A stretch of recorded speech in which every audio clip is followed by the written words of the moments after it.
Creating a mindful and contemplative classroom means creating a place where the individual members can be most authentically their best selves in any given moment. Mindful and contemplative practices can remind our brains and our muscles how to be truly present and focused. These practices can help us self-regulate our behaviors and attitudes. They can help us start over when we seem to have taken a wrong path. When we connect to our breath, our bodies, or the way our bodies and our thoughts interact with nature and the space around us, we come back to who we are and we can begin again. Call to wellness. The beginning of the school day is a huge transition for everyone. As a teacher, there is the calm before the storm, the anticipation of the energy that children bring to a quiet classroom. It requires us to be open to whatever each child brings from home. Morning routines help children ease into their day. Allowing students to enter the room and feel themselves in the new space, moving quietly alongside their classmates and teacher, is a peaceful and gentle transition. After a short, mindful breathing and morning meeting, they are ready to begin their day with purpose and calm. Walking meditation. When we walk mindfully, we walk slowly, feeling the connection our feet make with the earth and paying attention to how the air around us feels as we move through it. We allow our senses to awaken to the natural world. Creating a peace trail, student-created stones are placed where walkers can stop and engage in a conscious, mindful practice along the way. Mindful walking is an activity that can be done as a whole class, individually during recess, or at the beginning of a physical education class. Mindful walking can also be done with others as a way to express a slower and more conscious way of communicating. Without interruptions, mindful walking can create mindful opportunities for connection with others and for resolving conflict peacefully. Students can walk together, or students can walk with teachers. During this walk, I discovered that a student is concerned about a skill I can easily help her with.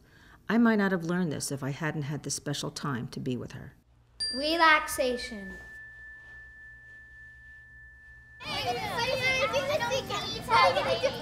Okay, fourth grade. We are crossing the threshold now, so we're changing our energy. Recentering after recess and lunch is essential for coming back to a focused place for learning. The threshold is a physical place where students can learn how to transition their energy. Quieting down, putting your heads down on the table. It is helpful for students to experience immediate shifts in energy from outside to inside for them to understand how important different energies are for different activities. Breathe in and let go of the feelings and emotions that you don't need to hold on to. Closing their eyes helps children tune out the outer world and begin to listen to their inner selves. This in turn helps strengthen their intuition and ability to self-regulate. Tightening and letting go, breathing in and breathing out, helps children scan their bodies for tension. Using the breath to help let go of negative emotions and let in positive feelings also gives children a sense of control over themselves that they don't often experience in social interactions. Good afternoon, everybody. Good afternoon, Miss Abrams. Mindful breathing.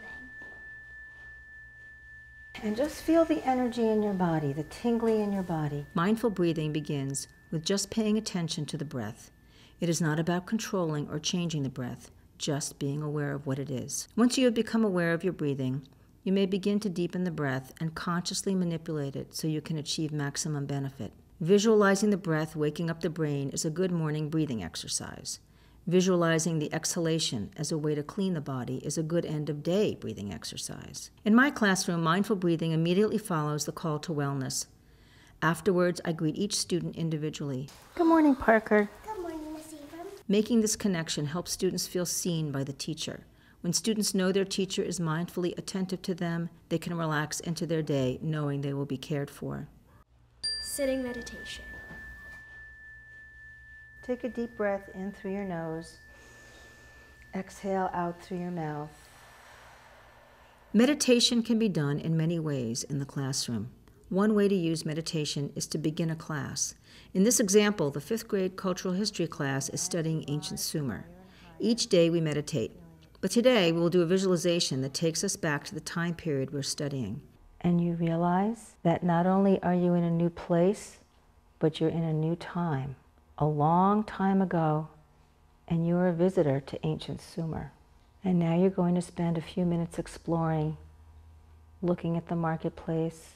This allows each student to engage with the images they have already created about the time period they're studying. In sharing the experience afterwards, students learn from each other how to more deeply engage with their learning. As Thich Nhat Hanh implies, meditation is not an escape but a connection, and ultimately a deeper engagement, which is foundational to being able to learn.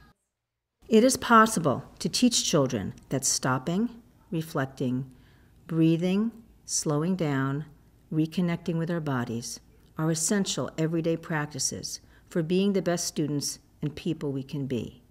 Teachers can learn to do simple practices with their students each day and make these practices routine.